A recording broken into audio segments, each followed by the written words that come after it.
Wet ass. Wah! Yes. Everything's fine. So, welcome to another Motivation Monday. Today with Martin Teichmann from Potsdam. He has his own stand-up paddling school since 7 years now, and he's also a coach for paddle technique, training, mental coaching, a lot of things. So we hear more about him on Thursday, but today we want to know how he motivates himself. So how do you mentally and physically prepare for paddling? For paddling in general, or better for the Yep. so yeah. In general, I do regular training, or I try my best to keep it like this. I think a lot of people have a training schedule but don't stick to that because daily uh, daily circumstances brings yourself into confusion. It's sometimes hard to keep it like you scheduled it. So yeah, usually I do 3 days of training, different types of training. I have some plans for that, and 1 day off because I realize myself um, the recovery phase is really very much important for me myself. I have far more strength and power endurance when I do a little break, and not just a little break. Sometimes even in 2 weeks before a huge competition is really worth to spend the time for myself and recover fully and get back to 100%. The other part is the mental part. I realized when I was in Australia, traveling there, I did almost no training. 2 days, I think, two times in a gym, in a CrossFit gym. So that's my complementary sport. And when I came back, I had a competition here in my box, in my CrossFit box, and I wondered. So three out of five competitions for the normal competitors, not for the professionals there. But I was winning three three out of five. What that confused me a lot, and so I tend to analyze everything, why it works and how it works, and realized, okay, maybe it's because I'm mentally relaxed more than ever before. Because my theory behind is if I'm fully stressed, my body is not capable of full power. So like the wage system.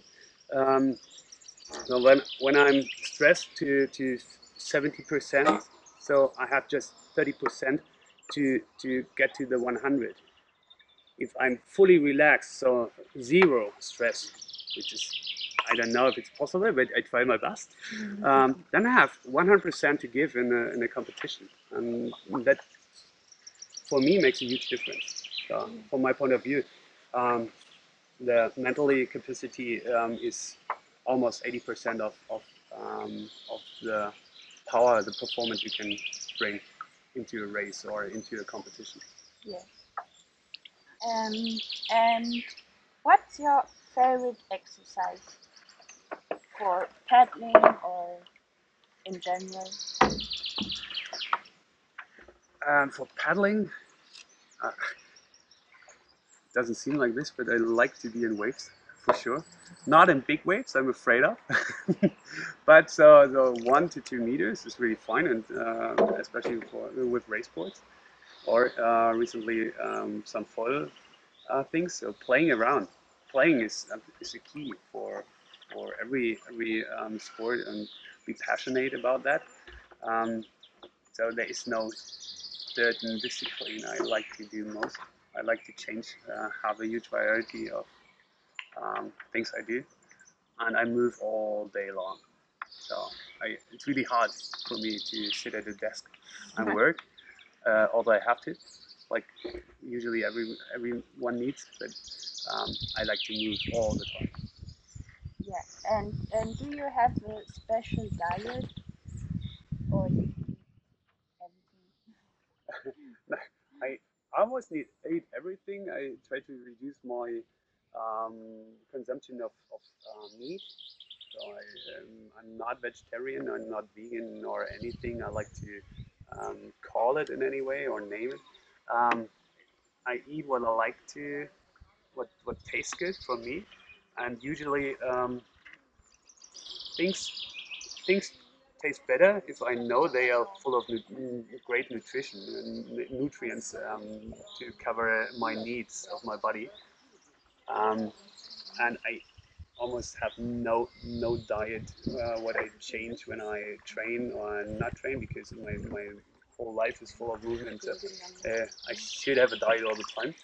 Um, what I really liked was intermediating fasting, or what is it called? Yeah. Yeah. So the 12 to 16 hours, no food, no nothing to eat, and the rest, um, the rest normal meals. But usually in the first part of the day, I eat almost 3 meals. So since the last half year, so a lot changed. Um, it's important for me, and as a recommendation for everyone, try to listen to your body because the body tells you what you need, and it's not about any specific type of diet. um, find out what your body needs to cover, what minerals, what nutrients, and then you will be you have the best performance you can achieve yourself. And what do you change in your routine or training routine program when you prepare for longer distances? Pedal longer distances.